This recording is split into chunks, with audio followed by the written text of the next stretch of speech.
Hello and welcome to episode 138 of Random Encounter, the RPG fan podcast. I'm your host, Robert Steinman, Pale Robbie on the boards. Joining me today is Derek. I was going to make a Last Jedi joke, but instead I'm going to say Derek the Hollow Knight Heemsbergen. Ooh, okay, that works. My self-titled introduction was going to be Derek, the Glint of Cold Steel, Heemsbergen, because I'm playing Yes. the Japanese version of Sen no Kiseki 3, or Tales of Cold Steel 3. I'm so jealous. And it's good, and sort of intelligible. Anyway, hey, what's up? Yeah. I'm Derek Heemsbergen, Embryon on the boards, and I never post on the boards, so that is a useless piece of information. Give your Twitter account or something. Oh, sure, it's at EmbryoonX. That's EMBRYONX. I tweet about video games and gay stuff. That's what the young people use these days, the tweeters, correct? They do. That's what they use. My students will ask, like, do you have an Instagram account? I'm like, the hell's that? I don't. Like, Instagram is so sketchy though. yeah. They've changed a lot of Instagram's algorithms, and I've heard that they'll withhold the notifications for likes on your posts to make you go back and check again, thinking that you didn't get enough or something. It's like, I don't know. I think they're getting worse and worse, but that's neither here nor there. Who else do we have on the podcast today? We also have Caitlin Amaterasu Argyros. Yes, because Okami is awesome and you should all play it. Tommy is really awesome, and I love the fact that they keep releasing it for stuff. And now there's a PC version, and that's awesome. Now, all we need is for it to come out on Switch and it will my be the God. trifecta. Oh my God, everything needs to be on Switch. There's also, if I remember correctly, there's a little game coming out on Switch. They announced it last week. What game was that? I can't quite remember. Could have been some kind of Night in the Woods? Oh my God, just talk. some kind of remaster of Just some say kind it. Oh, God. some kind of shadowy Spectre. I don't know. Was it? I actually don't even know what you're talking about. No, That Dark wasn't Souls. last week. It's Dark Souls. Oh, God damn it. It's Dark Souls. That wasn't last week. Was it 2 weeks ago? I was really sick. something like I was that. really sick after MagFest. The life's a blur after No, that. it wasn't illness. It was time compression. It Oh, was with was a the K? actual direct Yeah. that they had a couple weeks back, not the hey, let's make cardboard accessories. Yeah, what the hell? Like, is that? Oh, I think it's great. Is that okay? So Derek, I am not saying this to be an ass. I promise. What is exciting about that? Because I'm not seeing it, but that also doesn't mean that it's not exciting. Number one, it's oriented at kids first and foremost. Yeah. Okay.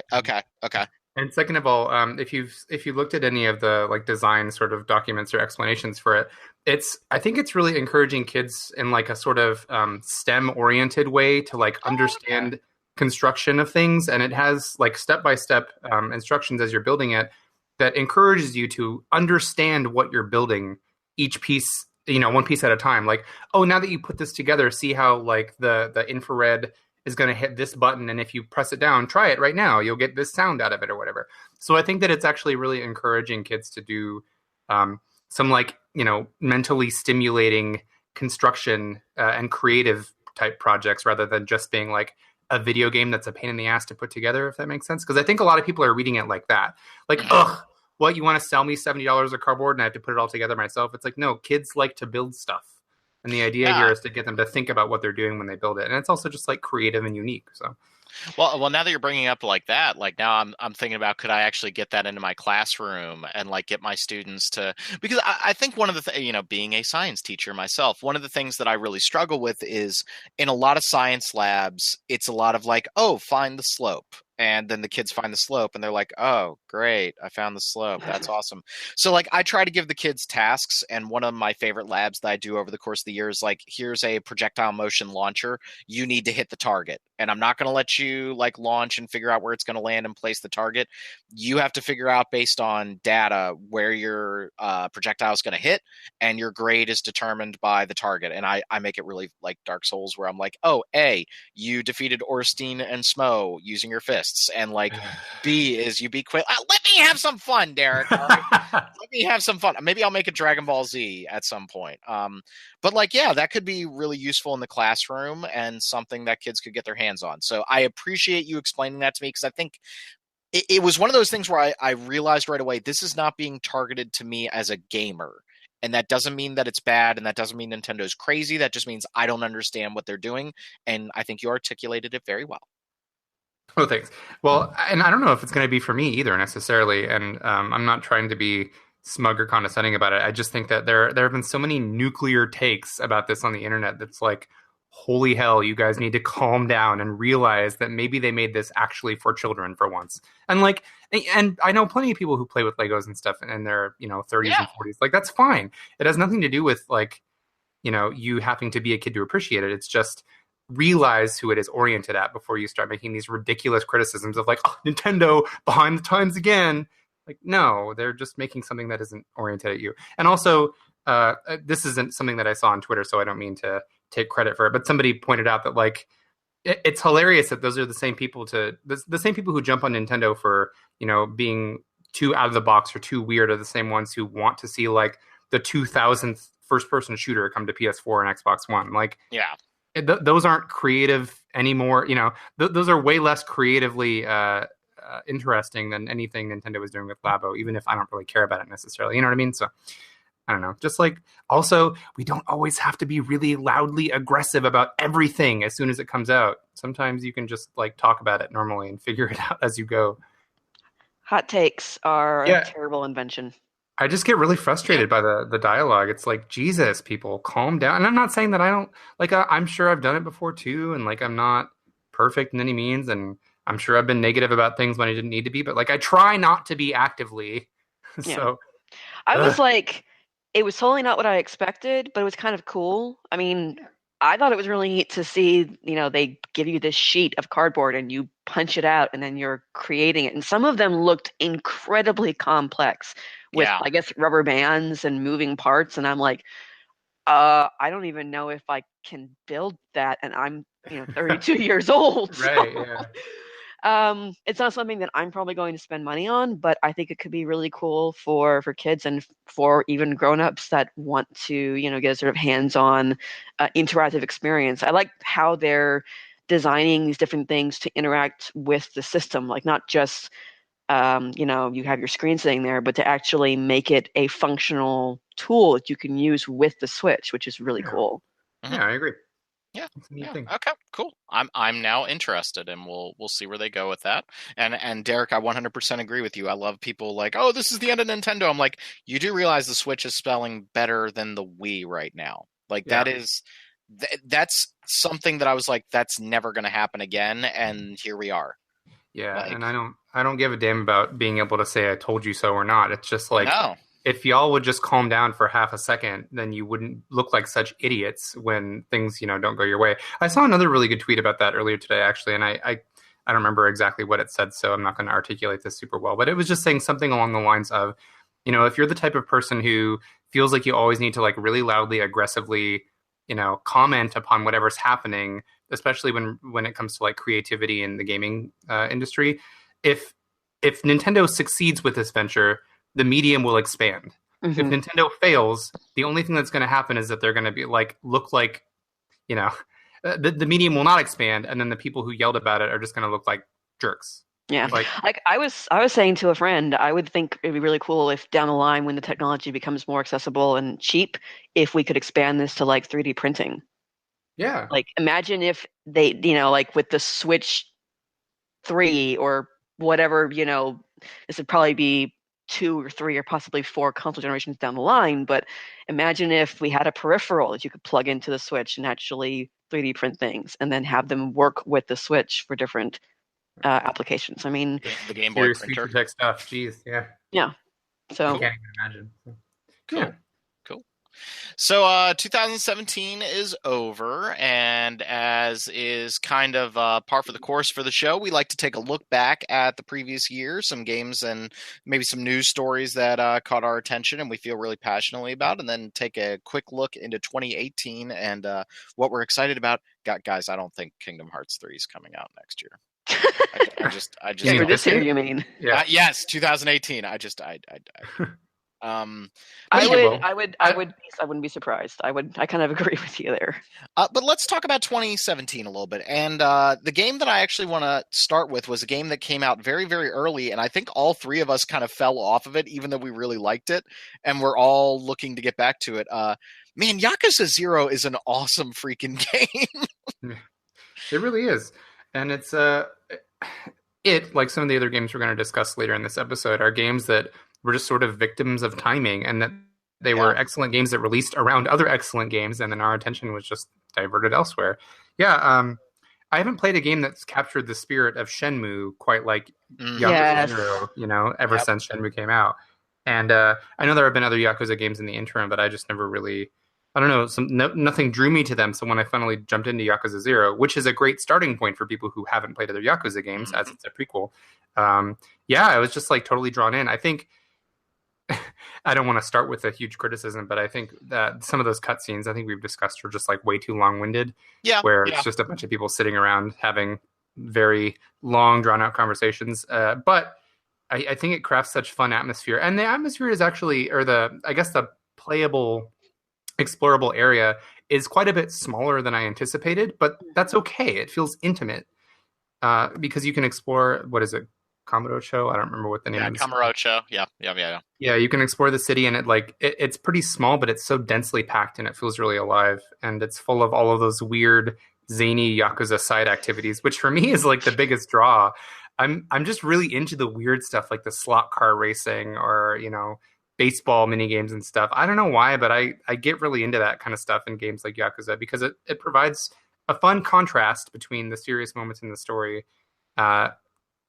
And then it also is just like they're legitimately well designed and fun generally. Mm-hmm. So actually, and sidebar, Yakuza 6 I saw when that comes out, that is going to have a full playable version of Virtua Fighter 5 in it with online play. What?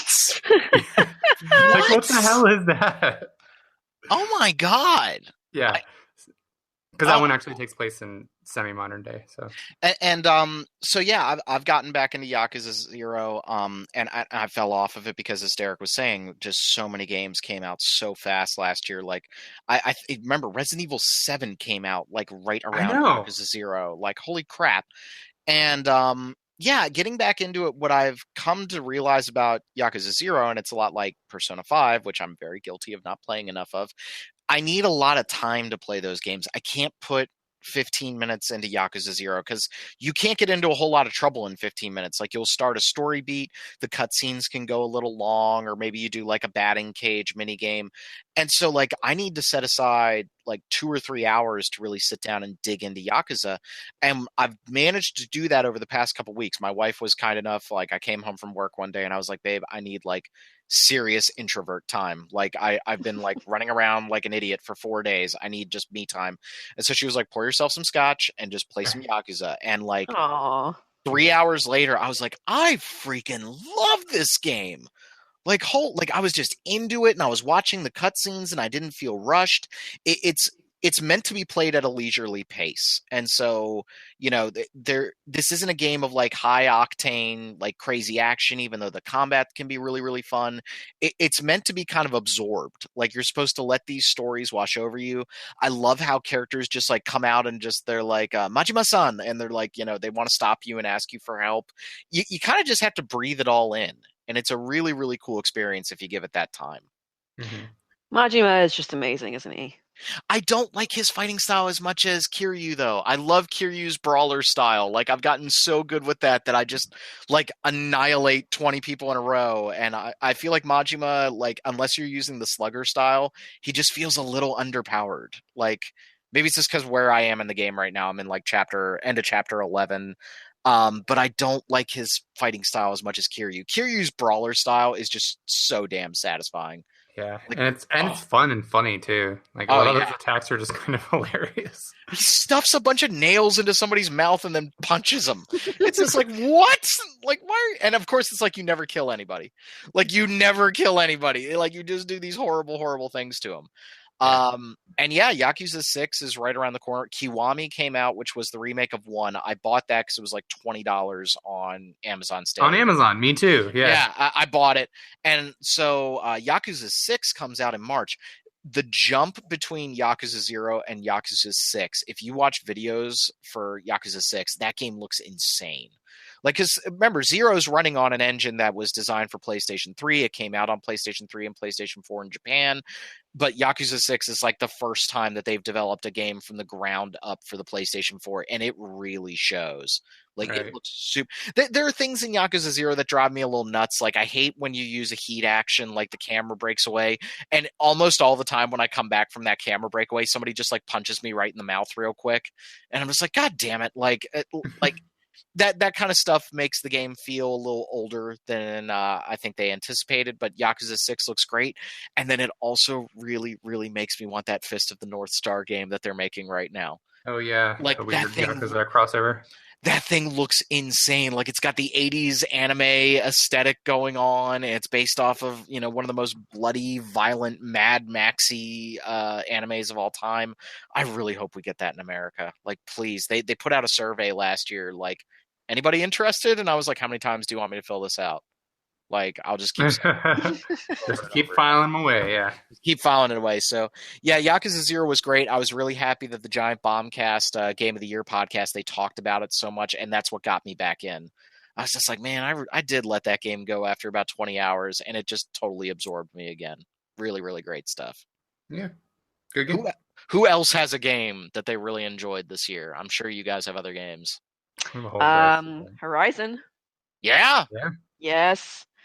Well, I mean, everyone knows how much I love Horizon, but like, I remember we saw it at E3 a couple years back, and it seemed cool, and I was interested, and then I kind of fell off my radar for a while, and then like a month or so before release, I started reading up and watching or looking at screens and watching trailers and getting super hyped, and it was kind of getting to that point where I wanted to be super confident that it was going to be amazing, but I didn't want necessarily to, fool myself into thinking, it's something is going to go wrong with this game. I mean, like, it's just like, it looked so amazing that it's hard to imagine that it would just succeed the way it did, but it did. I mean, there's just, and I mean, like, I could go on for forever about everything that I think is amazing, but it's just, in a lot of ways, I felt like it was kind of the total package. It had, obviously, the graphics. It had a compelling story with a great protagonist. It had fun gameplay. It had beautiful atmospheric music. It had an open world that was, in a lot of ways, I feel like the perfect size for an open world, because it was large, but it wasn't overwhelmingly large. Like, you could get from one side to the other in a reasonable amount of time, and while you do have things to do, like find tall necks and here's a nest of maybe Thunderjaw, or here's a nest of the Frostclaws or whatever, didn't really feel like it succumbed to open world syndrome the way that Ubisoft games do, where it's literally the map has 5 gazillion different activities for you to do within a small square radius. I mean, the map looks cluttered, but mostly it's because it's just telling you what animals or what machines you can hunt in different areas. It felt like the quest was meaty, but it wasn't overwhelmingly long. There were good side quests, but there weren't a lot of side quests that felt like they were just, low level fetch, with little story involved. Everything, all the side characters felt like they had purpose.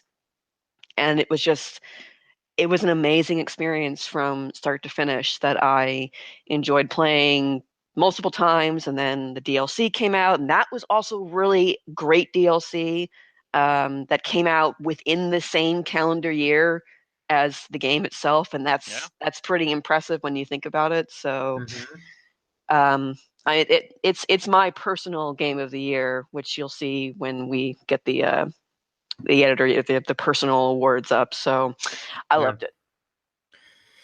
I also need to jump back on that one, just like Yakuza. I played it for maybe 2 hours or so. Well, maybe like somewhere between 2 and 4 before I jumped onto Breath of the Wild, and I just never got back to it. But now that it's a new year, new me, I'm ready to like devote a bunch of time to it because it's super good.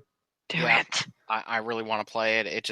It got caught up in that Breath of the Wild Persona 5 time for me, and Hmm. it sucks because it sounds like the game really does stand out on its own and it does a lot of really great things, but like the world kind of ended when Breath of the Wild came out. Like, well, because you also had the Switch launch, which was like everybody being very, very excited about this new thing. Like my students started going crazy for the Switch, and then they released, a really, really good Zelda game like they did. And I think that because they're both open world games, even though they're doing things so different, I think they ended up like Zelda ate Horizon's lunch a little bit. And that sucks. Like remember when oh god, what was it? Max Payne 3 came out like the same week as Diablo 3 or something like that. And Yeah. it was just like, well, Max Payne 3 is screwed. You're coming out with one of the most anticipated games of all time, like everybody get the hell out of Diablo 3's way, and it sucks that Horizon was released so close to Breath of the Wild. But it is a game I want to play, and I think they have a version that has the downloadable content, correct, and it's reasonably priced. It's Yeah. 50. I think it's actually, isn't it more now? Because you were able to find like a copy of the original Horizon for around $20 for the holidays, and then the DLC is 20, right? Yes. So a Or complete no, wait, edition. 15, I thought. Oh, okay, 15. Yeah, so complete edition is retail price 50 right now. So depending on if you have the original at a cheaper price, then it may be cheaper for you to just grab the DLC. But Mm. I have no doubt that the complete edition will drop in price too, and that's the one I'll probably end up getting because my roommate has the original. But I'm not going to live with him forever, and I don't know exactly when I'll get to this. So I just want to own it too because it's good. Yeah, yeah. It is very All good. right. Oh, well, I, okay, I'm sorry. Right now no, no, it's no, no. 15. Go ahead. It's 15 right now for PS Plus members. It's 20 Oh, okay. normally. So, but then again, like, aren't we all PS Plus members? I think we all Yeah. have to be right. I think I just got my email saying that mine's about ready to re-up. So, Yeah, I renewed mine for Monster Hunter World, even though uh, I bounced off of every Monster Hunter game until now. But that demo really it kind of sold me on it. That demo did nothing for me. I guess we I could know. talk about the 2018 release right now. Like, I, man, I just bounced right the hell off it. Why Like, don't we just do that in a block with the 2018 stuff? okay, And okay, Yeah. we'll come back to it. That sounds good. Derek, you're in charge. yeah.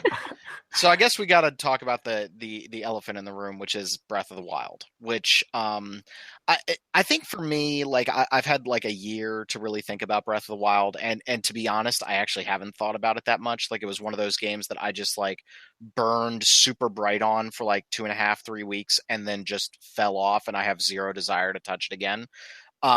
To me, that might end up being the most important game of the year, just from a open world design standpoint. Caitlin talked about how like a lot of the Ubisoft open world games are just like icons all over the map and like go do all these icons. For all of my problems with Breath of the Wild, and I still think it's a very, very good game, I really do. The way that game handled the natural, like, get high, look around, find something interesting, go investigate it organically, that's something I really want more open world games to take away. Like that, I like open world games where I just get a list of things to do. Like one of my favorite open world games is Red Faction Guerrilla. Like I absolutely adore that game. And it's basically just like, here's a bunch of side missions, go blow shit up and have fun. I really like the way Breath of the Wild handled all of that organically, and I think that's going to be the big takeaway from that game moving forward. Hopefully, not the destructible weapons.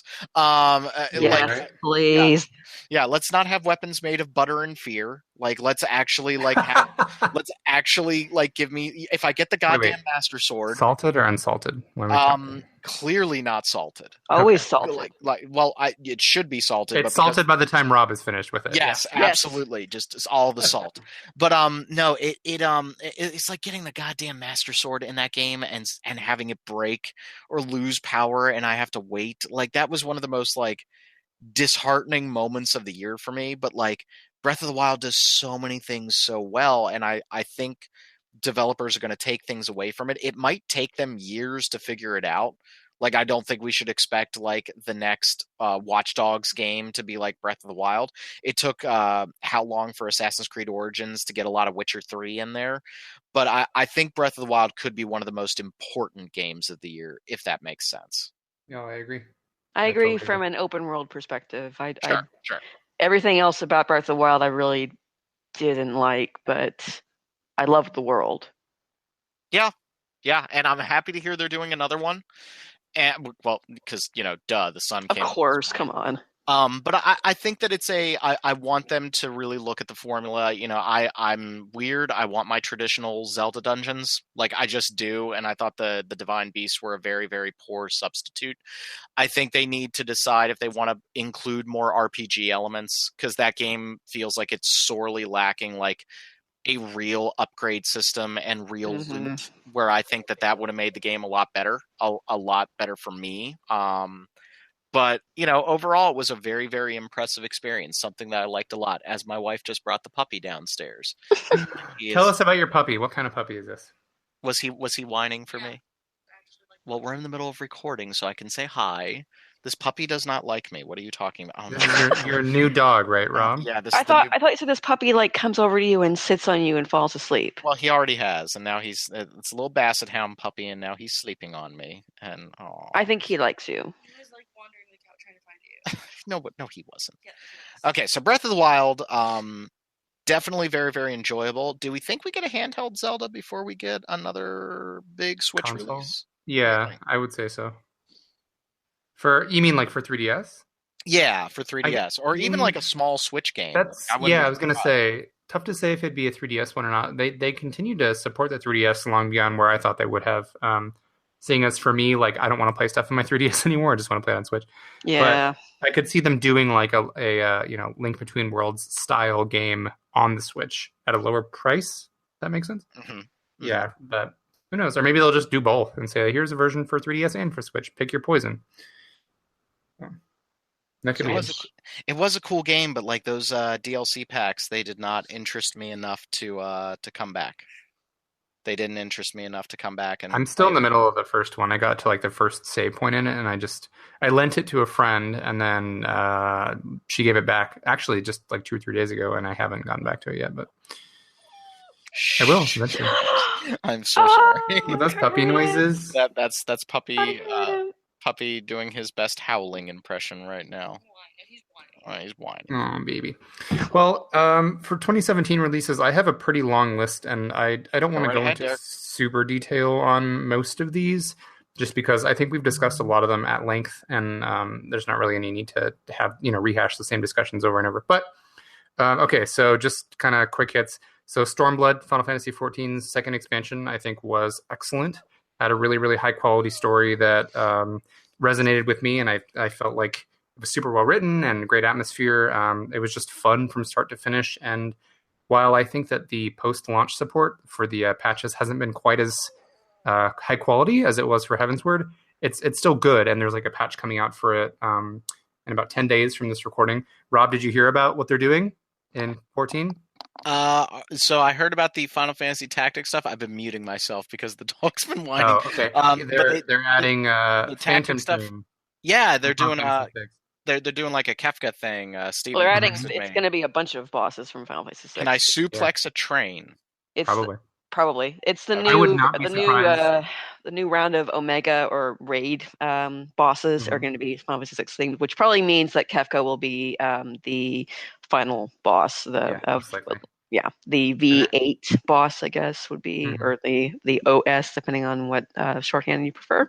So I can't wait to hear the remixes. We already got a taste of one with the trailer. So can you imagine like Dancing Mad or the boss battle theme?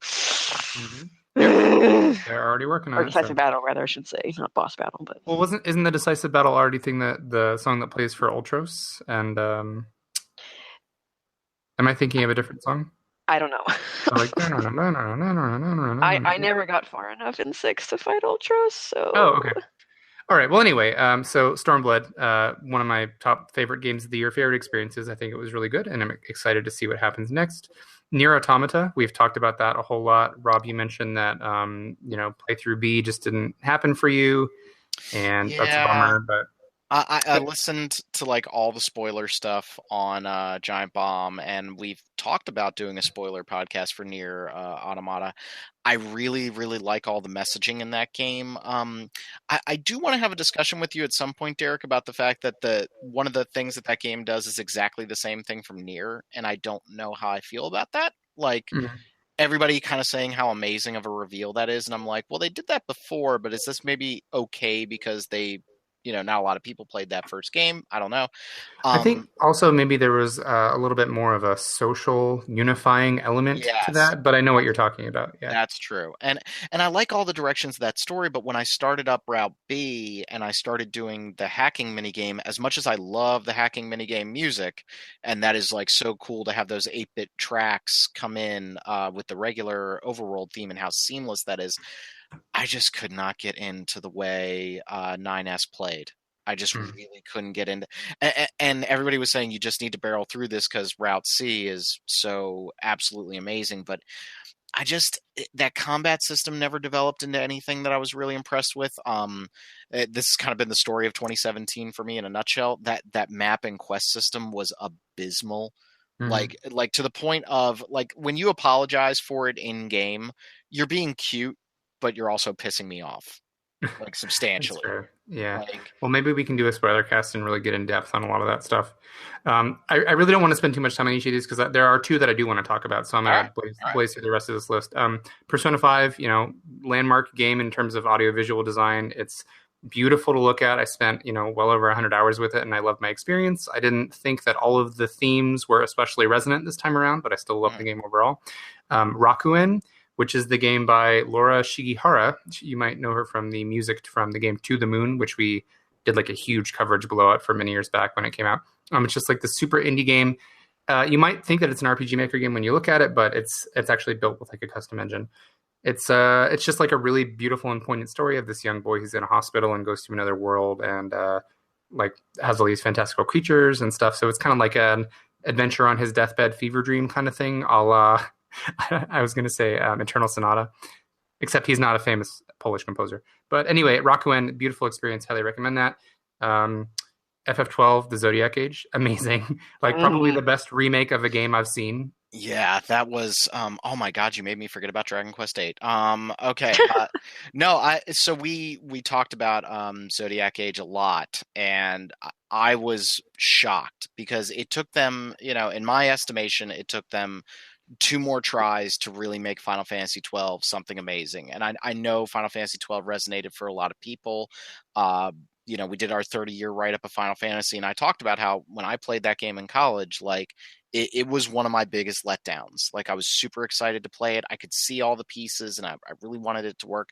International Edition got close, but didn't quite do it. And then the Zodiac Age was fantastic. Kind of kicking myself that I didn't wait for the PC release. But just buy it again. Well, I probably will when it's on Steam for like $5. But it also was like, it was right in the middle of summer. I was doing my summer teaching and I needed something to play. And I was surprised how much Final Fantasy XII just took me over for 2 weeks. And I played through the whole thing. I did it with a smile on my face. Some things are, still a little antiquated. The hunt system could be pared down again. But if you told me that they were going to make another game in that style, oh man, I'd get really, really excited. I really, really would. Because just FF16, please, Square, please. Or just make Zodiac Age 2. Like, just do something. Because that system, I still think that game, out of all of the games where you have programmable AI, and think about all the games that have done that on the Western RPG side, you have all the Dragon Age games, a little bit of Mass Effect in there. Nothing has ever gotten it as good as Final Fantasy XII, and that's insane to think that game is still the gold standard for programmable AI that doesn't do stupid things, and how seamlessly it plays. And the way they fixed Zodiac Age, where now you get stronger with the second job class, and opening up abilities makes you more versatile. Like when you open up the Asuna skill and you can like get rid of all negative status ailments, like that frees you up to do so much cool stuff with all the if-then statements. That was really impressive. And hats off to Square Enix for giving that game a 3rd try. Like, 3rd time was the charm, and Final Fantasy XII is now like it's really high up there for me in terms of Final Fantasy's story, notwithstanding. Starts amazing. We know what happened with the development of that game, but from a pure gameplay standpoint, I think it's going to hold that space that like Final Fantasy V does, where like Final Fantasy V is that game that everybody speed runs every year and they use crazy combinations of character classes. I think 12 is going to start to occupy that space, and that's really cool. That's a really great point. I didn't think about that, and that's a really good way for it to live on and play to its strengths. So good. I'm glad you came around on it. I've been a 12 fan girl forever. Everyone knows this. I love the original version, but see, I thought you hated 12, Caitlin. I thought you absolutely hated. I'm teasing. Yeah, you know better. But your experience with Zodiac Age is exactly what makes me so happy and proud of Square for doing this, because I think you, like a lot of people, we needed a second attempt at this game, a second chance, and Zodiac Age gives the game its best chance and its best performance as a game, probably, for all time now, because I don't think they're going to remake it again. Although if they did, I would buy it. So it's just, I've talked about 12 so much, I'm not going to talk about it much at all, but just to say, I love that. I mean, I love the game itself, but I love that how they remade it made people come back to it, try it again, and see that despite the issues, there is a gem here. And it's amazing that this game, the original version of this game is over 10 years old, and it's kind of kicking the butt of some more recent RPGs. So, Yeah, I'm really happy with how well received it was critically too. And and people embraced it. They were ready for it. So. And also it between that and Dragon Age 8 on 3DS, which Dragon Quest. Oh my! What did I say? Did I say Dragon Age? Oh God! I'm just imagining Dragon. What happened to 4, 5, 6, 7? All of them. No, Dragon Quest 8 on 3DS was an amazing remake as well. And both Zodiac Age and Dragon Quest 8 kind of showed me that adding the ability to really speed up the battles in traditional Japanese role-playing games is really, really crucial. And I think we want to see more of that. I don't necessarily think that you could do something like that in a timing-based game like Xenoblade Chronicles 2. Yeah, that would get kind of messy. Yeah, that would get really messy. But in a game where it's about so many auto attacks and about more like just kind of driving the action, or when the animations are overly long, like Dragon Quest 8, looking at the original PS2 release, like the animations were really, really long in combat, and that took an 80-hour game, and the 3DS version is now a 40-hour game. And so more of that, please. I got a little testy in our Game of the Year deliberations when I said, behind closed doors, like Dragon Quest VIII needs to be included as one of the best re-releases of the year, because that took what is, in my opinion, one of the best RPGs of the PS2 era and made it even better. And I was worried that with the visual downgrade, I wouldn't be able to recommend it to people. And now it's like, no, everybody should play this game. Like, I would play the 3DS version over the PlayStation 2 version. And that's really cool. Yeah, it's good quality of life improvement. I would really like to know more about Dragon Quest 11. It's coming, don't worry. Okay, can I get to my list? No, Derek, no. I don't have much more. Well, I have 4 more. 2 very quick hits. Etrian Odyssey 5, I thought was a welcome, Etrian Odyssey refresh. It had been several years since the last numbered Etrian Odyssey game had come out. I felt like they did some cool shakeups to the core mechanics by separating classes and races. I liked the environments. Soundtrack was great. Really liked it. It's not perfect, but what game is? Ys 8 also. We talked about that a lot. They are releasing the translation patch for that, or the relocalization patch for that, at the end of this month on the 30th, I believe, of January. Just so that's PlayStation 4 and Vita. The PC version has been delayed again. Right, indefinitely too. So I don't really know what's up with that. I don't really want to heap negativity on that, but I wish them well. I hope they figure it out. I still think that the series would have been better off in Xseed's hands, but whatever. Derek, I don't mean to interrupt, but I do want to ask. With I believe 2018 going to be the year of Ys for Rob Steinman, as 2017 and 16 were the year of Dragon Quest. Do you think I should give the Switch version of Ys 8 a shot? I know you haven't seen anything of it yet, but I would imagine that's got to be comparable to the PlayStation 4 version. They said it's going to be based on the PS4 version, not the Vita version. So. Yeah, and what I was going to pick it up on PC. I was really excited, and then they announced the Switch port, and I said, "Oh, that's the way I want to play that game." Yeah. Like that. And do you think the relocalization will do a lot? Like, is that like? Yeah. Because the gameplay was supposedly fine, right? They said that they basically had to redo everything with From localization, scratch. right? They re-recorded voices and stuff too. Yeah.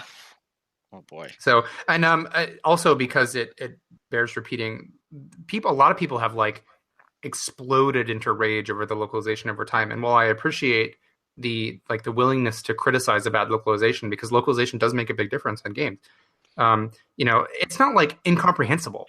You can still understand the game just fine, and like it is adequate, but it feels like the kind of translation we used to get back in the Super Nintendo days compared to what we get now.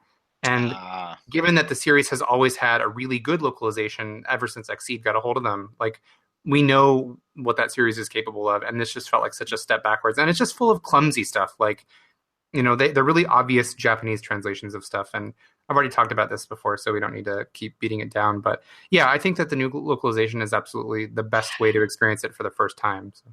One thing, we don't harp on it too much, but one thing I still can't fathom is when you're going into areas, and even in the Japanese version, they name it in English because that's a thing that happens often enough. 12 did that too, where they would actually show the area names in English with Japanese below. And they would change that name inexplicably in the localization to something that sounded awkward as hell. And I still don't understand the logic behind that. So, sorry, I don't want to be like, damn you, Nisa, but it's still like, it's just a weird, like, it's already in English and it sounds good. Why would you, why? Yeah. So funny enough, they actually released an updated screenshot of one of the new localized things, and that area in question that you're probably talking about is the Archaeozoic Big Hole. Yes. Yeah. They have retranslated it as Archaeozoic Chasm, which is like, that's so much better. Yeah, I mean that's like one of the most sexual things I've ever heard in my entire life. Like, not trying to be crude, but like, holy God, like that.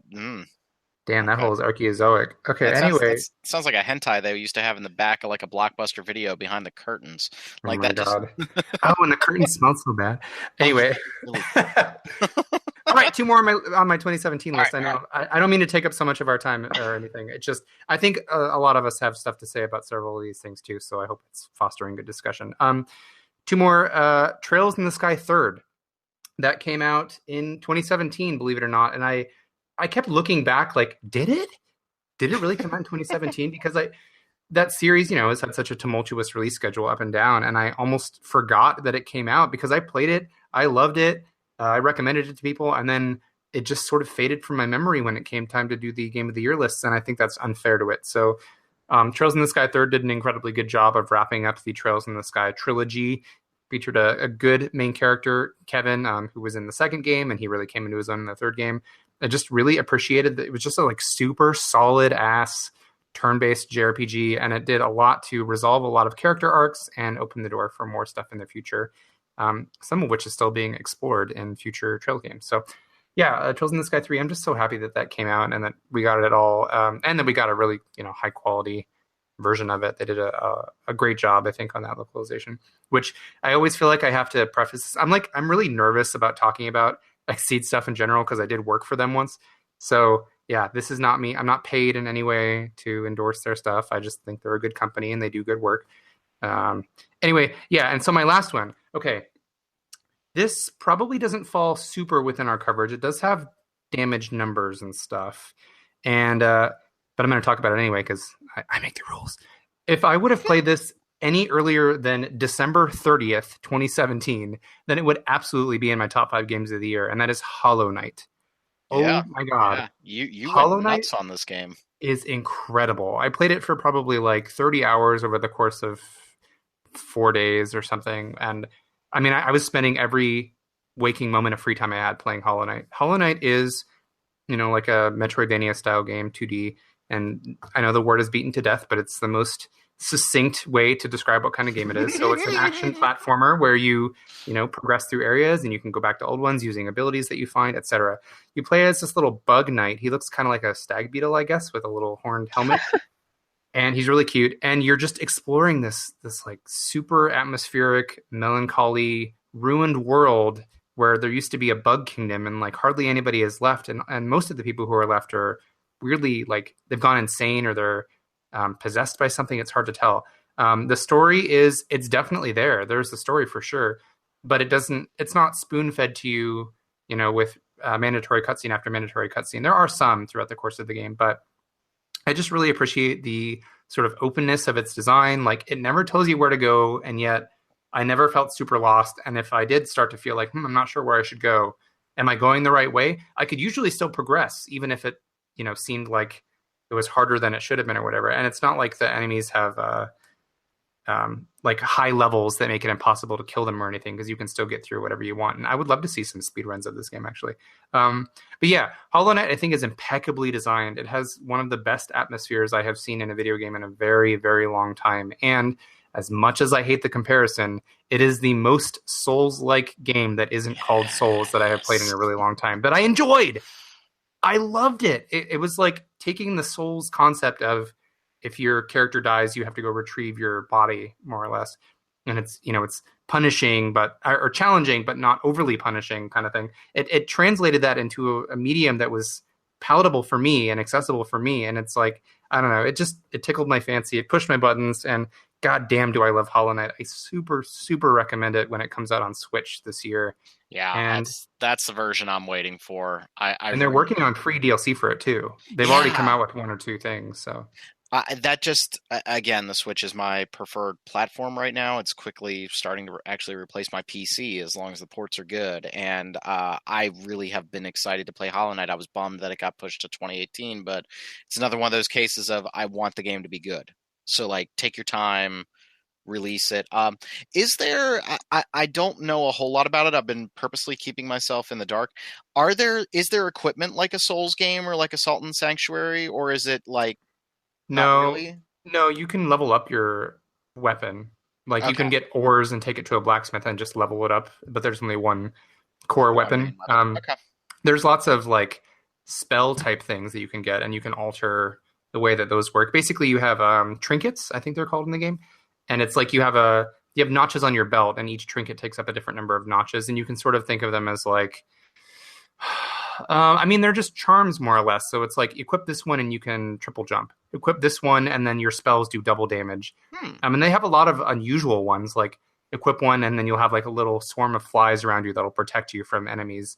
Or, I can't even think of stuff. One like, I forgot to mention the game has a really good risk-reward mechanic in terms of combat, because the core mechanic is like, you have a little sword that you can swing. And when you hit enemies or get hit, I think it's when you get hit too. You have a soul gauge and it fills up, and you can spend that soul either on magic attacks, or you can hold the button down to like charge and restore your health.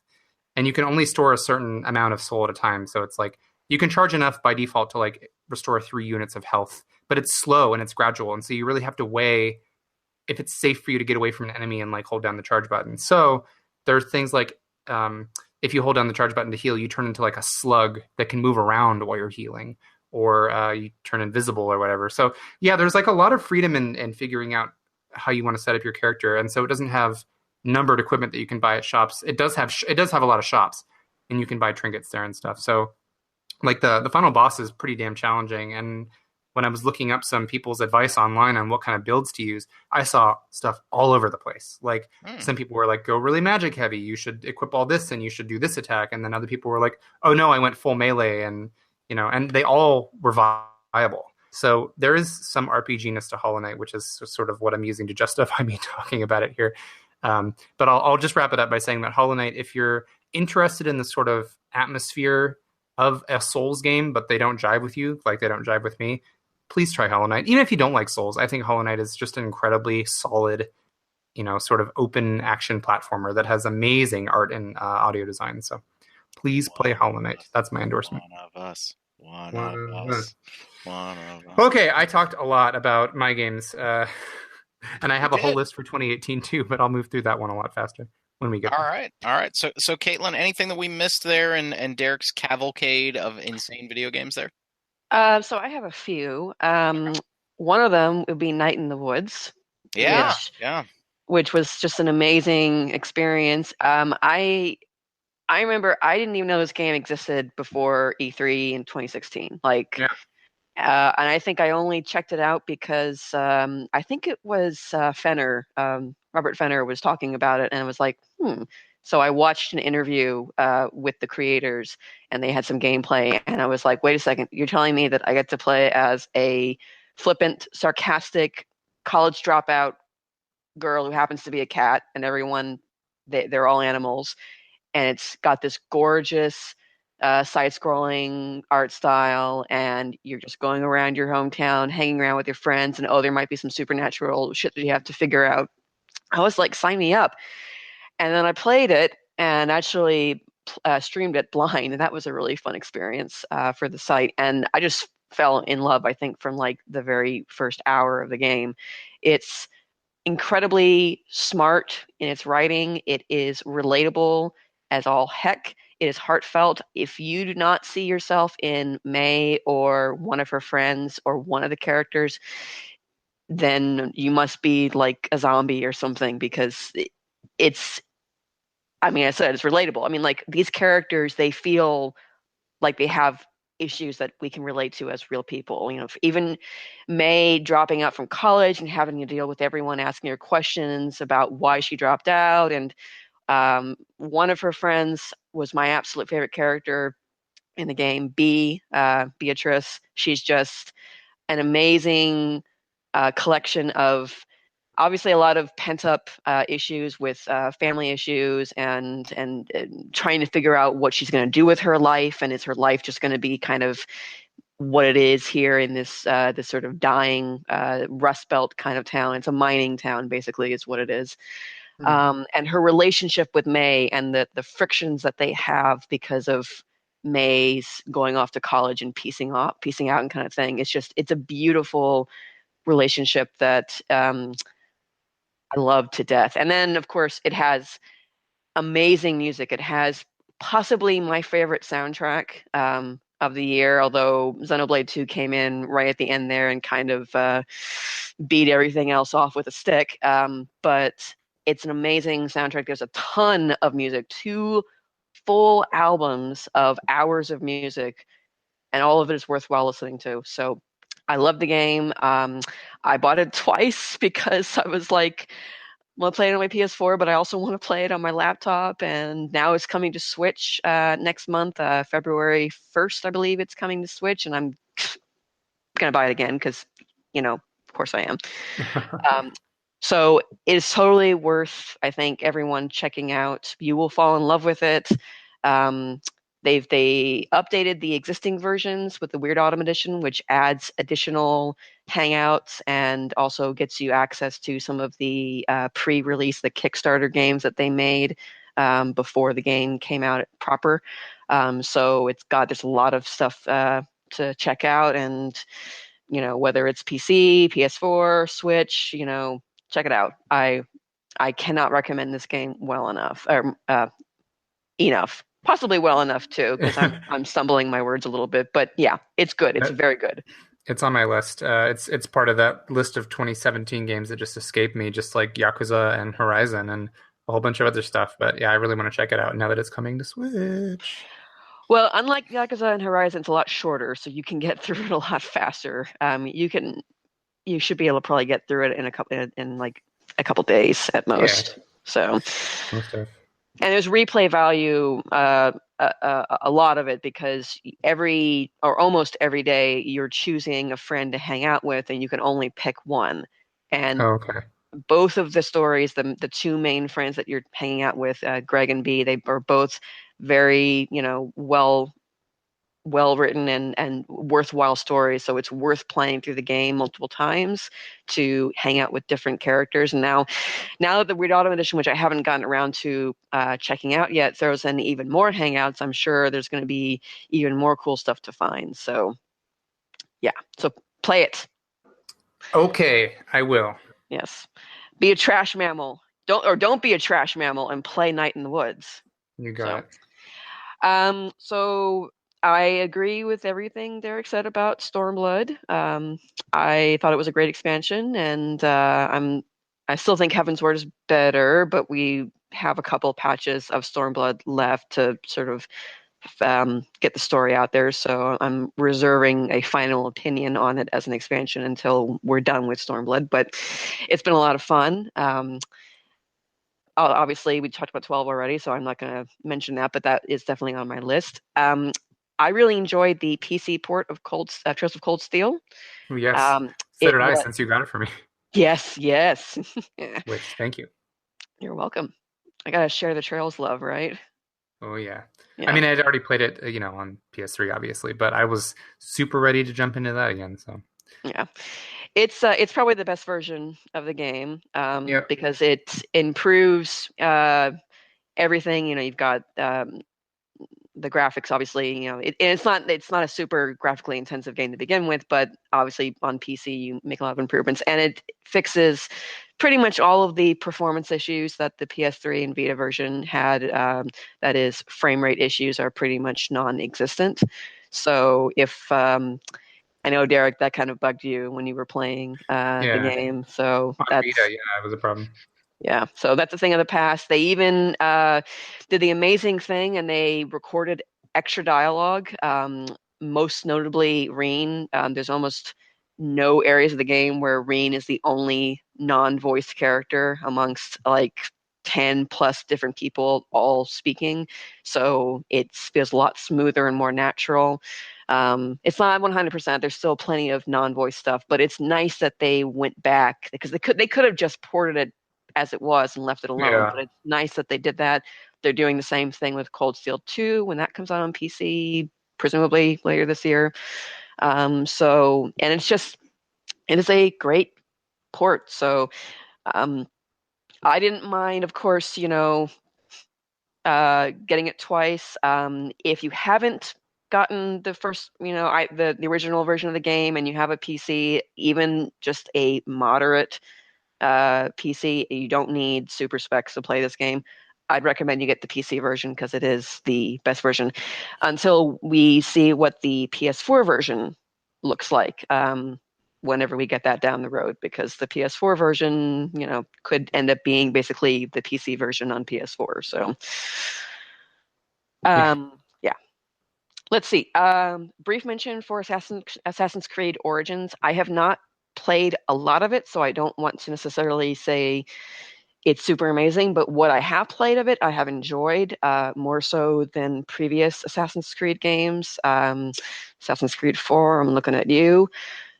It's a beautiful game. I really, really like Bayek as a main character so far. I think I've seen people say that he's the best protagonist since Ezio, and thus far, I completely agree. He's not a charmer like Ezio, but he does have a little bit of snark to him at times.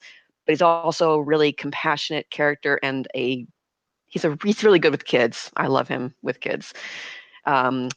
It's still, an Assassin's Creed game, so you still got lookouts to climb and different things to do. But thus far, it feels like they reined it in maybe a little bit with the open world bloat.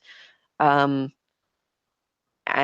I mean, maybe that opinion will change as I get further into the game. But I haven't felt as overwhelmed with things on the map to do as I have in previous games. And part of that is because I feel like they've put more effort into those activities. It's not just here's a space and you're going to steal some stuff and there's going to be no story involved with it, although there are things like that on the map. But there are lots of side quests that involve talking to people and not branching neighbors, but not just a simple go here, do that. There may be multiple stops along a side quest, and that feels like an improvement for me over sort of like I said, the open world bloat of previous games. But I am still very early on into it. I just got to Alexandria, so clearly I have a lot more to play, and I don't want to necessarily it's super awesome on my list, but I felt like it deserves a mention because it's made a good impression thus far. Should they have just dropped the Assassin's Creed stuff from that game and just made it like this crazy Egyptian adventure? Because that's kind of the vibe I'm getting from it. Like, everybody's saying that the Assassin's Creed stuff at this point is just completely vestigial and kind of dead to begin with ever since Assassin's Creed 3. Like, the story Oh, do line you of mean the real world, the yeah, present day stuff? like all that stuff should just go, and it should have just been like Bayek's Crazy Adventure in Egypt. Like call it, Egypt Magi Simulator or something like that, and everybody would have been totally fine with it, and maybe been more accepting of, how many new RPG elements and everything were in this game.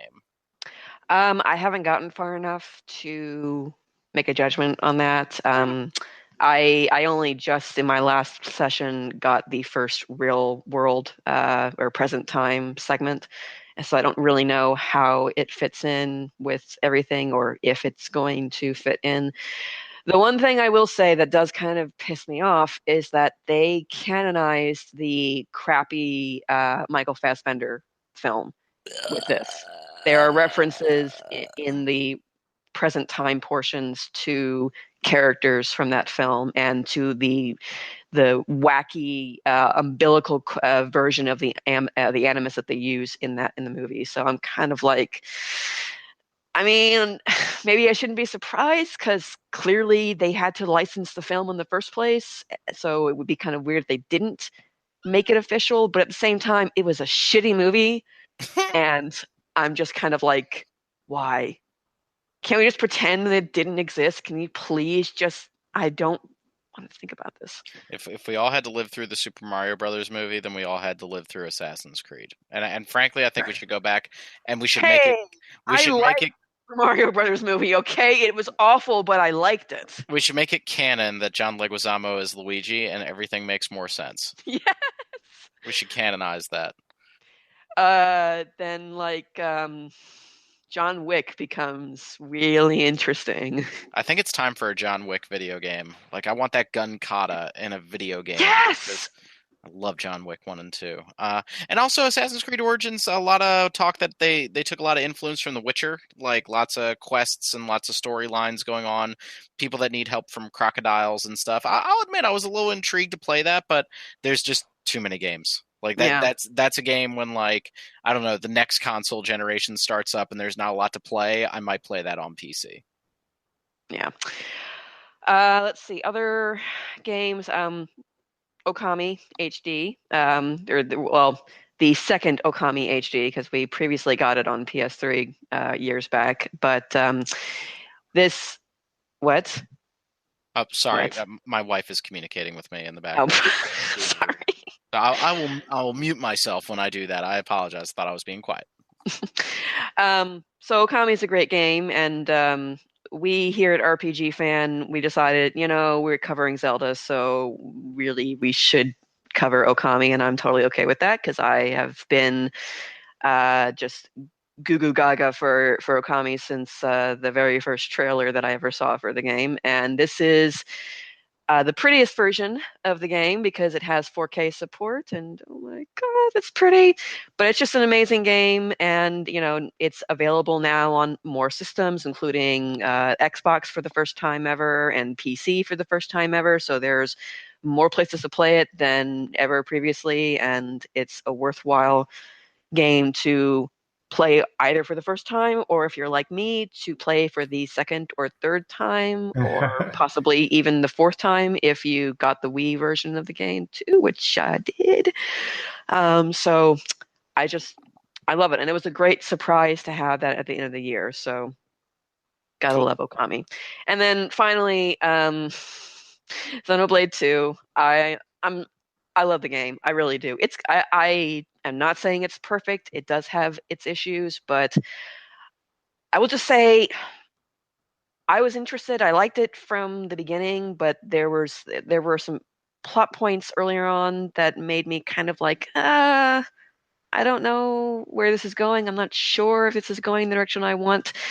I am still in the second half of chapter 6, so I still have a ton of the game left to go through, but lately I've been really getting into the characters and their dynamic together, and the little nuggets that we're learning about the story and the world and whatnot. And I have to say I liked it from the beginning, but I'm actually kind of liking it more and more as the game is going on. So hopefully there's nothing at the end of the game that really changes that opinion, but otherwise Right now, if I had to say, I think the original Xenoblade is still probably top, just because it's the one that started it all. But this game is, I think, a worthwhile successor. It's maybe a little rough around the edges, but it's still been a really fun experience that I have sunk.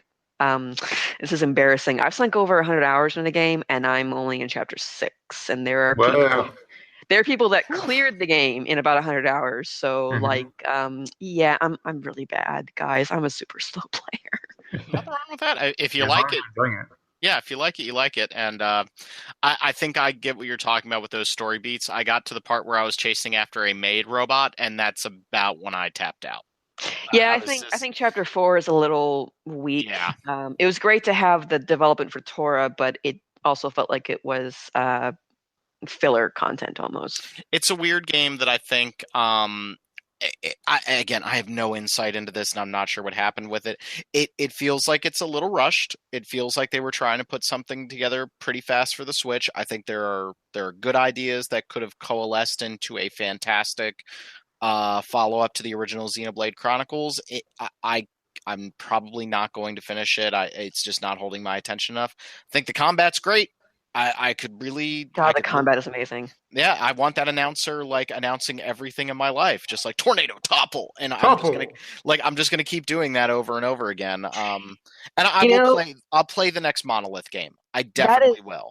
The announcer is really interesting because I turned him off before I even started my game because I had heard people bitching about how awful the announcer was, and maybe they were talking about the Japanese announcer. I don't know. They're wrong. But I was like, I don't need that. I already know that the chatter in battle is going to be overwhelming. Do I really need another voice? And then I turned it on, like, I don't know, 50 hours into the game, and I was like, I love this dude. Like, I love when he says awesome, and I'm like, awesome. Yeah. And it's actually kind of useful for keeping track of things, too. So yeah, no, it is.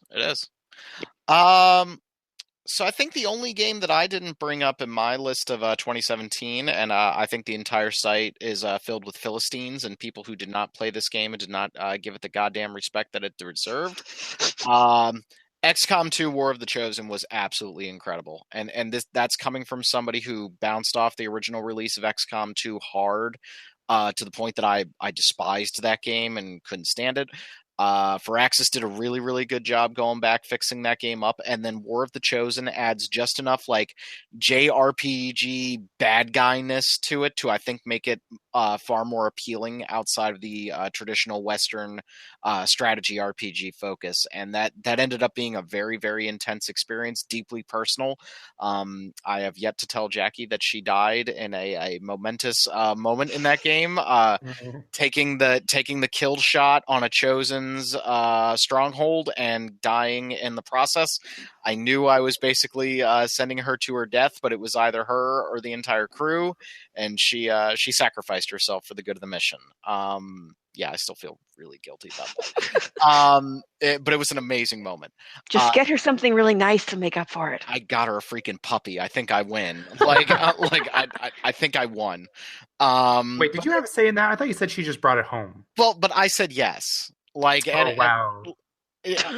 Like if I had said no, like that's part of the marriage thing. Like we wouldn't have kept the damn dog, but like no, all right, fine, whatever. I'm telling myself that so I sleep tonight, Derek. But yeah, XCOM 2 War of the Chosen was really, really incredible. I would recommend that to people that maybe had never played a Western style turn-based strategy game. But I think if you enjoy Final Fantasy Tactics at all, it's definitely worth a shot. That game is really, really impressive, and those Chosen are like snidely whiplash twirling, mustache twirling villains, and that's really, really awesome.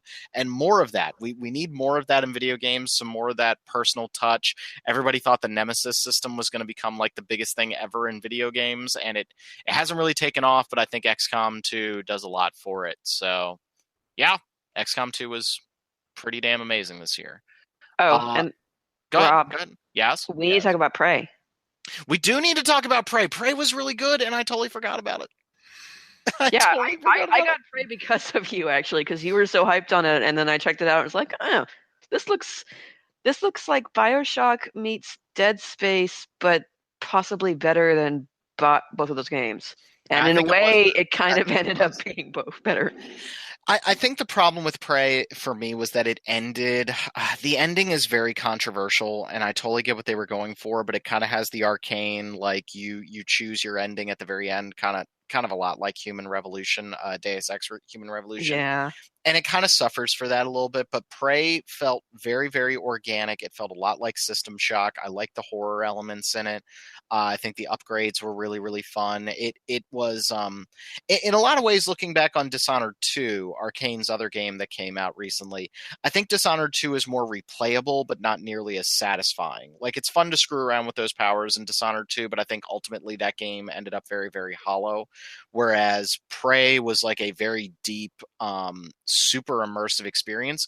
But it was also one that when it ended, I kind of felt like, okay, that was good. Like, I don't feel the need to replay this anytime soon. It felt like reading a really good book and being done with it. Whereas I think games like Dishonored or Deus Ex Human Revolution, they offer enough variety that you can go back and be like, okay, I'm going to strategize and play this way. Whereas, Prey, I found the systems that really worked for me, and I didn't really feel a lot of incentive to play around with the other stuff. But that world was really cool. I love that 1950s era retro future look. And Yeah. Talos 1 was a really, really impressive area to explore. Like, it felt real. It felt like everything was connected in a real way. I would love to see a Prey 2. I don't quite know what happens to Arcane Studios right now. It feels like Dishonored 2 and Prey kind of underperformed a little bit, but I think those games have their merits. I love deep immersive sims. We saw Mankind Divided kind of underperform a little bit recently, so I don't know where those Deus games Ex are. got the axe after that, which is unfortunate. Yeah, because I thought Mankind Divided played really well, but then it ends at like Act 2. Yeah. I'm just sitting there like, where's the third act? Like the game, it's like it ended after they left the Death Star in the original Star Wars. Like, okay, well that just kind of wraps up a problem. Like, no, it doesn't. We have issues. We need to work on this, and that sucks because I love Adam Jensen. So in the interest of time, and I'm going to put some pressure on the rest of the crew, I want everybody to pick one game that they're excited. I'm going to be a bastard. F you. One? No. One? All right. Two? Three? Three is right. I have... Derek has... I have 10. God damn it. I'm just going to say them fast. How about that? Can we do three? Can we do three? I can do three. I mean, you can try to stop me, but... God damn it, Derek. Let's do three. Okay. Starting with Caitlin. Your 3 games that you were excited about for 2018. Okay, so before like a week or so ago, I would have said my most anticipated game is Ni no Kuni 2. And it is still hotly anticipated, but we recently heard a rumor that Cyberpunk 2077 would get shown at E3. Doesn't necessarily mean, even if that's true, that it's coming out this year, but because we have no clue when it's coming out, and this, an E3 showing would be like the most substantial anything we've seen in the game. Right now, I'm feeling Cyberpunk 2077, just because I feel like even if that game is literally just Witcher 3 in a Cyberpunk universe, I would be like jaw-droppingly happy about it. Does that even make sense? I don't know if I would be happy with that, because I was a little bit of the Witcher 3 dissenting opinion a little bit. I adore that game in a lot of ways, but I never really gelled with it as a video game, as a story, as a world, as an atmosphere. I loved it. The gameplay mechanics behind it didn't really do a whole lot for me. With Cyberpunk, like, the question is it going to be melee focused? Is it going to be ranged focused? Like, is the game going to just play like Mass Effect? Is it going to play like Deus Ex? Is it just going to be Witcher? Like, I really don't know, and I'm super excited to see what they do, because at the very least, CD Projekt Red has shown themselves to be like massive storytellers and world builders. So I'm very, very excited to see Cyberpunk. They did the little beep thing on their Twitter account to make everybody go crazy. I'm really, really excited to see what they do. I want their games to play better.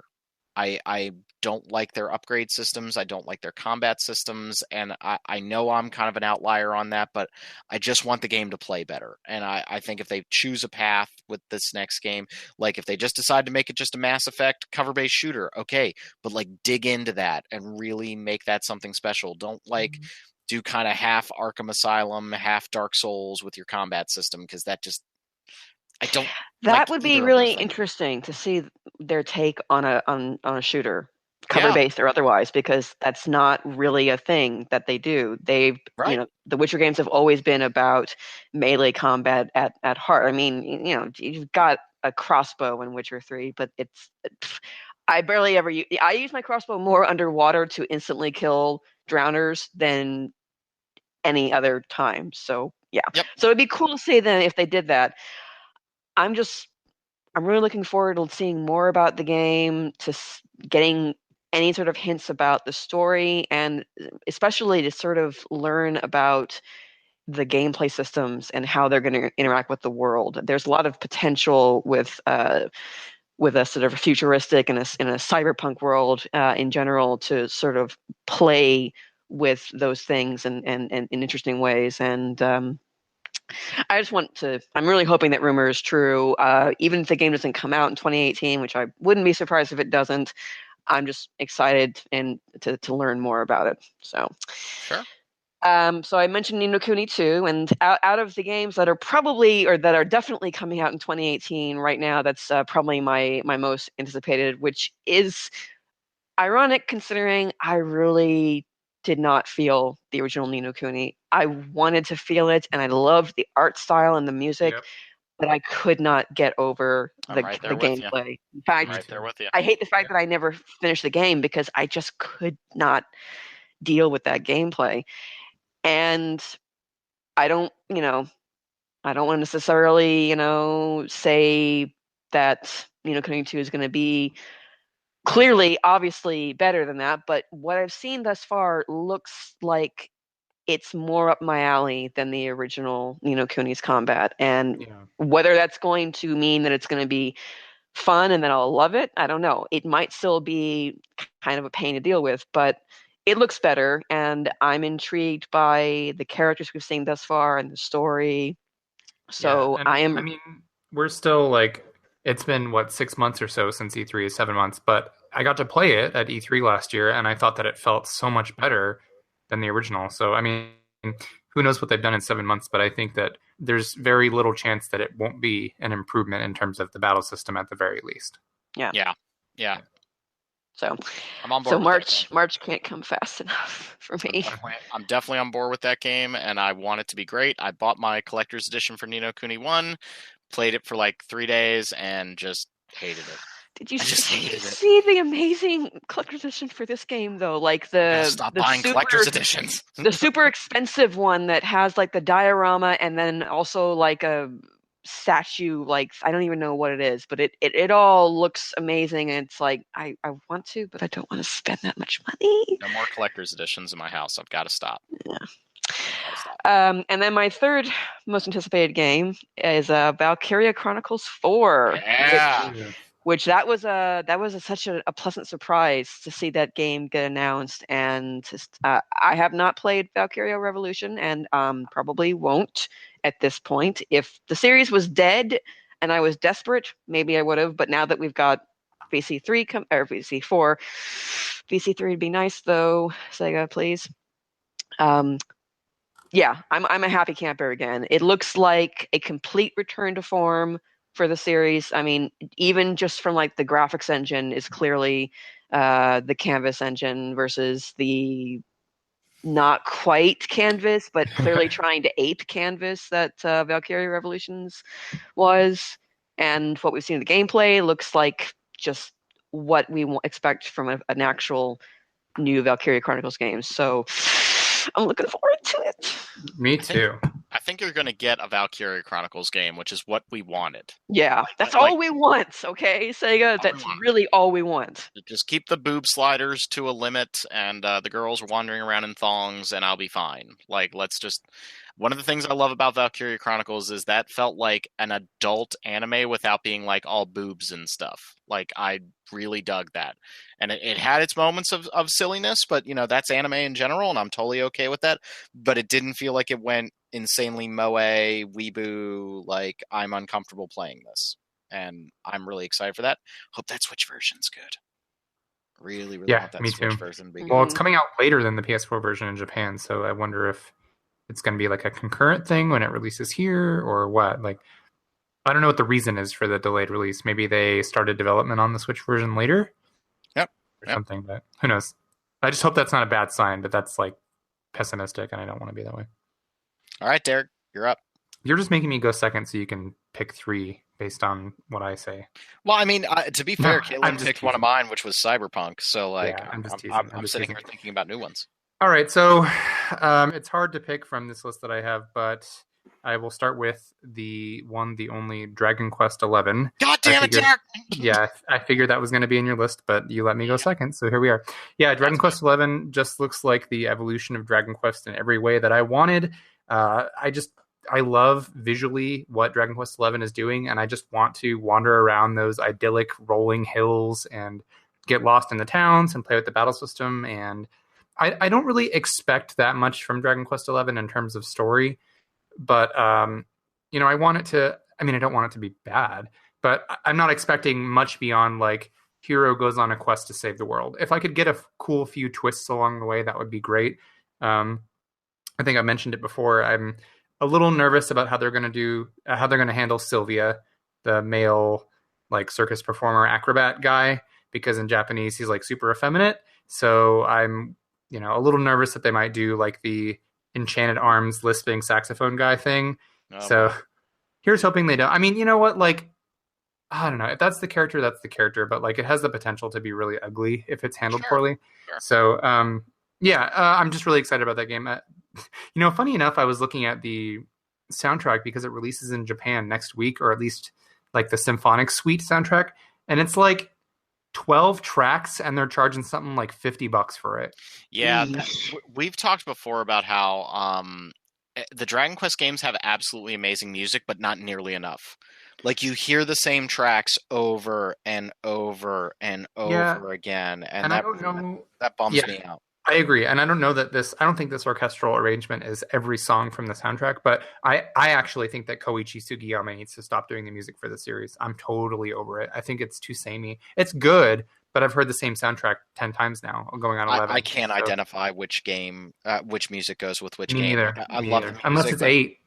Yeah, 8's the only one that I can really tell a big difference. Maybe that was because it was my first Dragon Quest, but a lot of times like 4, 5, 6, I don't know. Like they're all interchangeable to me. Yep, I agree. Now, here's a question for you, Derek. What? PS4 or 3DS?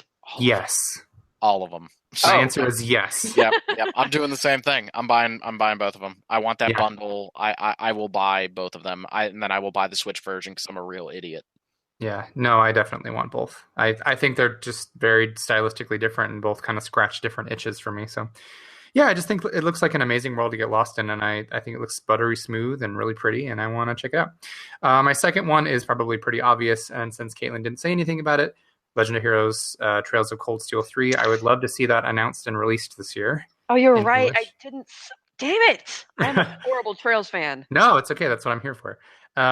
So I mentioned at the beginning of the episode, I'm playing through the Japanese version. I decided to treat myself to a copy of it, and I kept waiting to find a copy around like $50 or so, and I did. I found one on eBay, so I've got it. I've been playing it for about a week, and I'm only like maybe 5-6 hours into it because it takes like intense concentration for me to get through it, because I find that my Japanese is like intermediate, and I understand the gist of everything that is happening, but because it's a Trails game, especially towards the beginning of this one, there is like a ton of really complex terminology about like, yes, Thor's Military Academy, Special Support Squad, Class 7, Number 2, and all this stuff. And they're constantly talking about like the Empire and then the like special self-governing province of North Ambria and stuff.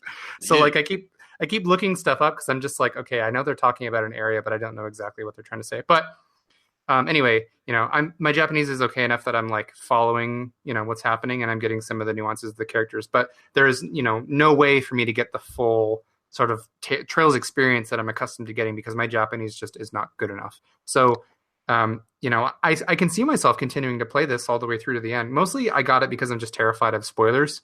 Now that they're, openly discussing Trails of Cold Steel 4, which is the last one in the Cold Steel series. So, yeah, I'm just hoping that they announce it for localization, that it happens, and it's good. So I really like the Japanese version so far. So here's hoping. I love me some Trails. And so while there may be other games that I am anticipating more than this, I'm going to choose for my third choice something a little unconventional. Mineko's Night Market. Have either of you seen anything about that? I doubt Rob has. Yes, it's on my wish list. Okay. I want it. Yeah, so Mineko's Night Market is it's like it's coming to, it says what, Steam and question mark. So I wouldn't be surprised if it was like, PC, Mac, and question mark. So I wouldn't be surprised if it came to some consoles, including Switch. But Mineko's Night Market is, not to be reductive, but looks like sort of a fusion of like Animal Crossing with a Harvest Moon or Rune Factory type game, rendered in like, the market scene in Spirited Away, where Chihiro's running through it, and it's all like the paper lanterns everywhere, and it's like bustling. There are vegetable and food stalls, and there's all that. So it's kind of like that setting with a papercraft Japanese aesthetic, and it just looks like a really cute simulation game.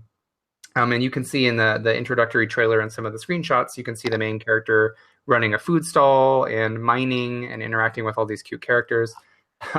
Amusingly, the official tagline on the website is Mineko's Night Market is a game about crafting crafts, eating eats, and catting cats. So, it just looks really, really adorable, and it's creatively inspired. I really enjoy the art style and everything. So just for the sake of drawing attention to it, I will say Mineko's Night Market is my third game on that list. And also Monster Hunter World, Bloodstained, Shenmue 3, Ni no Kuni 2, Shadow of the Colossus remake, Mega Man 11, Soul Calibur 6. Wait. No, okay. If Derek can do that. No, Derek. No. I'm going to go in and just delete all Anthem, of that. Anthem, Code Vein, Project Anthem? Traveler. Really? You think that's coming out? Well, not anymore, I don't.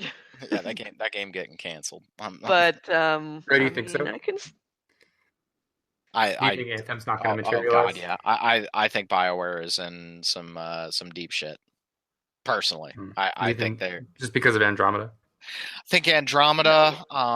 They seem to be rudderless right now. Anthem just looked like Destiny, but not as interesting. And I was like, that's saying something. Like, I don't know. I think BioWare is in trouble. I really enjoyed reading Jason Schreier's Blood, Sweat, and Pixels, and that book goes into video game development stories.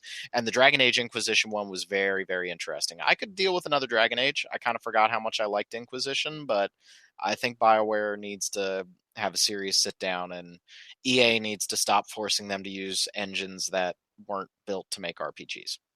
I'm less concerned about it because of Andromeda and more because they lost their main gameplay director. So I don't know what that does if they can get someone else in there to pick it up, but I feel like if they do, it could be a gameplay version of Final Fantasy XII where you can tell how things had to shift gears with a different person midway through. So, yeah. But also it depends. We don't know how much of the game. I mean, the game's supposed to come out this year, and they only revealed it last year. So that game could come. Yeah, there's been neither hide nor hair of it, so I wouldn't really. Yeah, no, I think it's. It looks pretty, and I can dig the idea of it a bit more than Destiny, because Destiny is ultimately just Halo, but in a different space. It's like Halo in space in a different space, and I'm like, Halo loot. I'm all down for having Iron Man armor, so that was like one thing in Anthem I dug, but that game did not look real to me. I felt like I was watching the Killzone 2 trailer from like E3 2005 again. I felt like I was just like, that's not real. So my three. First one will come as a surprise to no one. Whatever the hell From Software is working on, I'm like, Jackie and I have had the talk. I'm not going to go to E3 this year. You know, I'm gonna stay home and relax. But that is the one thing that's like drawing me to LA. Derek, if you go, you are going to find that game and you are going to play it and you're going to report back to me. FaceTime me if you can. I need to know what the hell it is. Again, I've said it before. I'm guessing it's going to be an Asian tinged. Dark Souls, Bloodborne spiritual successor. Like that's just what I think they're going to make, and I am a-okay with that because I think a new environment is really good for that series. I think Bloodborne benefited a lot by having its own distinctive art design and crazy out there story. More of that, please, absolutely. Next one, probably Yakuza 6. I'm really, really excited to see what they do with that franchise. I always wanted to love Yakuza. I played 1 and 2 a little bit back in the PlayStation 2 era, and those games were really, really rough. And 0 got me into the franchise, and seeing what they're doing with the new engine for 6, the Dragon engine, talked about a little bit in this show, like that game looks very, very impressive. Also, Kazuma Kiryu is like the hottest character in video games. He is really hot, and he's also like, he's kind of a doofus, which I like. Like that's definitely my type. Yep. Like in the Geralt way, where he kind of like doesn't realize what he's doing a lot of times. And, you know, Yakuza 0, it feels like a PlayStation 3 game in a lot of ways. And I'm really excited to play a next-gen Yakuza game. So that could be awesome. When I look at Kiryu, I can't help but think Tekken.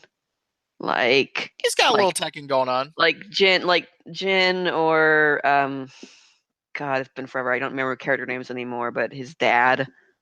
Heihachi? Isn't No. Heihachi's his grandfather. Sorry, that's his grandfather. Isn't his dad also named Kazama? No. Yeah, but I don't remember his given name. Kazama, not Kazuma. I'm awful. I haven't played a Tekken game since like Tekken 5 or no, I didn't even play Tekken 5. Tekken Tag Tournament's the last Tekken game I played. So we don't have the time to go into the Tekken lore right now, and it's the hair being kind of like, you know, the pulled back spiky kind of thing. It's just like, and the angular face kind of. I'm not saying it's a bad thing. It's just saying it reminds me of Tekken when I see him. Okay, so Jin's dad's name is Kazuya Mishima, and the Yakuza guy is Kazuma Kiryu. Now, Kazuya and Kazuma. Okay, sorry. I always struggle with this with Japanese games because I feel like they go back and forth in trying to like make it legible to native English speakers. Is Kiryu his first name or is that his surname? Yes, that's his first name. Kiryu is the first name. Okay. It drives me freaking batty when they go back and forth with that, and like, and then I get all confused. Yeah, and it's like, I know what you're trying to do is you're trying to put the surname first, but then if you're not consistent with that, or if you then start going by Kiryu for long enough, then I start wondering if that's his last name. Like, and it just I get why you do it, but like it drives me nuts. But yeah, Yakuza 6 real big on my list. I was going to obviously say Dragon Quest 11, but Derek is a bastard and he took it from me. That is a-okay. I'm actually going to surprise everybody because it's a game that we don't know a lot about, but I'm really excited to see it. Shin Megami Tensei 5. Cool. I'm excited to see what they do with that. 4 was a fantastic experience on the 3DS. The less said about the last 2 dungeons in 4 Apocalypse, the better. But I just want to see how they utilize the Switch to its full potential. Like, that is one of the sexiest 3DS games I've ever played. The menus all look phenomenal. That was them, like, testing the waters when it came to Persona 5. But I would say they're even more functional and brilliant than Persona 5's menus. Like, I love the way Persona 5 looks, but a lot of it is just art, whereas Shin Megami Tensei 4 is like functional. Well, and speaking of using the Switch to its fullest potential, there was like a snippet from one of the developers of Shin Megami Tensei 5, and they said something along the lines of they want people to be able to enjoy the game in different contexts depending on whether they're on the go or at home. So like play the main game at home, see all the cutscenes, like do the big story stuff at home, but maybe when you're chilling in bed, do some demon fusion or do some grinding. So I've already sort of adapted that kind of gameplay paradigm switching with the way that I play Switch games. So I really like that there was a developer being like, hey, this is what we had in mind. Because it's like, yes, all right, cool. I like that. because there are plenty of games like I just like being able to sort of change my approach to a game on Switch depending on whether I'm playing it docked or not. Because what was I playing? Oh yeah, like when I was playing Xenoblade 2, I wanted to see all the cutscenes on the big screen whenever possible. But if I was just like grinding stuff out or trying to get cores or whatever, I would play that in handheld mode, and it ran better anyway. So yeah, anyway, I think that's a really good point to bring up, Rob, about exploring the potential of the system and what it can offer them. Yeah. And since you guys cheated and each got like a couple extra ones, I'm going to cheat and put an extra one in here. And this is a franchise I have not played since middle school, but I want to see what they do after playing Breath of the Wild. I want to see what they do with Pokemon Switch. Yeah, that could be really interesting. That I want to see some, like, I'm using Pokemon to access different area, like Xenoblade Chronicles X, like this flying Pokemon will let me get up here, this fire Pokemon will let me burn this over here. That just seems so amazing to me, and having like an entire ecosystem. We don't know anything about this game, but my mind is just like breaking just thinking about it. Like, one of the things Breath of the Wild does so well is the ecosystem that it builds and how all the physics work together. I almost just want Pokemon to take that and just let me play with it and have fun with it. And like, can you imagine like going into an actual town and going to the gym and it isn't, a handheld game, it's a big Switch title. Like, that could be really, really cool. And I've wanted to like a Pokemon game again for a long time, but admittedly, I've been incredibly intimidated to get back into the franchise. Like, having missed everything since Blue and Red. I'm like, I think an open world Pokemon, if they could do that, would be amazing. But I agree. I think, even if it's an open world, what they need to do is they need to do what Breath of the Wild did with Zelda, which is to take the franchise in a different or a new direction. Sure. Maintain the elements that make it what it is, and we don't have to reinvent Pokemon, but give it a fresh spin in the way that even the 3DS games that obviously look better than the original Game Boy games, it still feels like I'm playing just a prettier version of a Game Boy game in the structure and the way that the areas, and you're going from, you still have routes and everything like that. So something to, I'm gonna, if Stephanie listens to the podcast, she's gonna hate me. Something to switch it up. Nice. Sorry. Okay, there we go. I had to do the snap. But there's just, my mind can't handle thinking about all the possibilities, because like, remember when Pokemon Go came out and like the world kind of like, we had world peace for like about 3 weeks. Like, I really want that to happen with the Switch and the Switch's version of Pokemon. I want it to be that game where, like, I was watching Jackie play Pokemon Go and I just kept going, I really wish this game was better. Like, it's awesome that you're super into this, but like, I want to actually have I'm like walking into a Starbucks and somebody else whips out their Switch and we just battle our Pokemon right now. Like, can you imagine that? Like that, oh man, that could be really, really good. And again, I think about Hyrule and about how interactive that world is, and the Pokemon kind of all have those abilities built into them. Like, you could use Lapras to like act as a boat in the water, and that should like solidify my nerd cred right there, that I got that right. Like, that could be really, really cool. Well done. Yeah. I'm hopeful. But until then, because 2018 is just starting up, and we hope that everybody sticks with us as we move through another crazy year. We got a lot of games coming out. I will continue my journey down the East games as we keep going. I got East Origin downloaded on my PC and ready to go. I'm just gonna have to start it over again, because I tried playing it. I'm like, I totally forgot how to play this, and I have no idea where I am. So I'll just start it again. But stick with us through 2018. Let us know if you want us to do more of those spoiler encounter episodes. I think we'd like to do one for Nier and Xenoblade Chronicles 2 as soon as Caitlin's done with Xenoblade Chronicles 2. So probably around April. At the pace she's going right now. She'll move. She'll keep moving.